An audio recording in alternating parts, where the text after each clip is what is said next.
Hello everybody. I appreciate all of y'all being here today. Today is a special day. Not only is it Father's Day and I've got my dad here, but it's also my sister's birthday and she's with us on Facebook Messenger. This is the third speech that I've had to do for college, and it's going to be an informative speech. As most of you know, I've been in construction for over 20 years. That's what I've spent most of my life doing. And I specialized in the installation of hardwood and ceramic tile, stone, and porcelain tiles. Today though, we're going to discuss the three main installation methods for installing hardwood floors. Before we get into that though, you have to know that you have to do subfloor prep.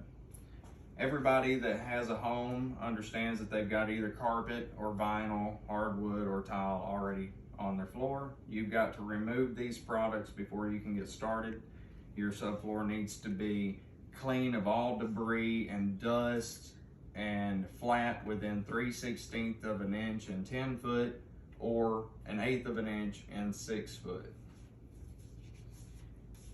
We'll start with nail down. Nail down is normally used when you have a plywood subfloor and you're installing a hardwood over the top of it. It normally requires either a red rosin paper, a roofing felt, or a premium silicone impregnated paper as an underlayment. Nail down uses a mechanical fastener to actually adhere the wood flooring to the subfloor. So you can use either a staple, a cleat, or nails. All three are acceptable. It normally uses an air compressor to propel the nail to go through the wood into the subfloor. Your next installation method is glue down. Glue down can be kind of messy, so you want to try to stay out of the glue as much as you can. It's a very heavy duty adhesive and it is almost impossible to get off once it's dry. So you'd take a trowel and trowel the glue over about a 24 to 30 inch span all the way across the room and install the wood as you go across there to keep the glue from getting too tacky and preventing it to bond right. Once you complete a glue down, normally you have to have a 100-pound roller to go over the floor to make sure that the wood is set deep enough into the glue to prevent it from coming back up. Now on to floating floors. Floating floors, the wood is designed with a locking mechanism on both sides of the board.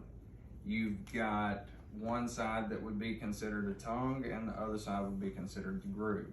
But they're designed in a way that you lift the boards up, slide them together, and then push them down. Sometimes you have to tap them down lengthwise, or sometimes you have to tap them in widthwise, depending on the manufacturer. They do require a underlayment under floating floors that has a padding and a moisture barrier attached to it. That's part of the installation. The padding kind of absorbs the sound and also the shock of you walking across the floor so that it doesn't sound hollow because it's not actually attached. Once you finish any of these, you're also going to have to put a quarter round down around all of your edges, clean up any of the glue or residue that's left on the floors, pick up all materials, put all your furniture back, and then once all that is done, you will have a nice new floor. Then you have maintenance. We all have to take care of our floors. There's different things for different types of flooring. A lot of floors have a pre-finished thing, kind of like we do in our house. This is a pre-finished floor.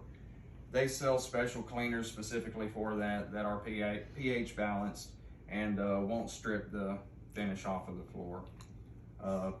Laminate floors also have a very specific cleaner as well. Bona Floors makes a really good laminate cleaner. And then you have pre-finished floors, and those are site finished. Those are the ones where they come out and they sand everything down, finish it in your home. Those also take a hardwood floor cleaner, kind of like the pre-finish cleaner, but not the laminate. The laminate cleaner it's more of like a plastic top, so it's a different texture on the top, requires a different cleaner. Other than that, hardwoods will last you for years and years, and they typically hold up very well to wear. With that, that concludes this speech, and I appreciate everybody for being here. Thank you so much.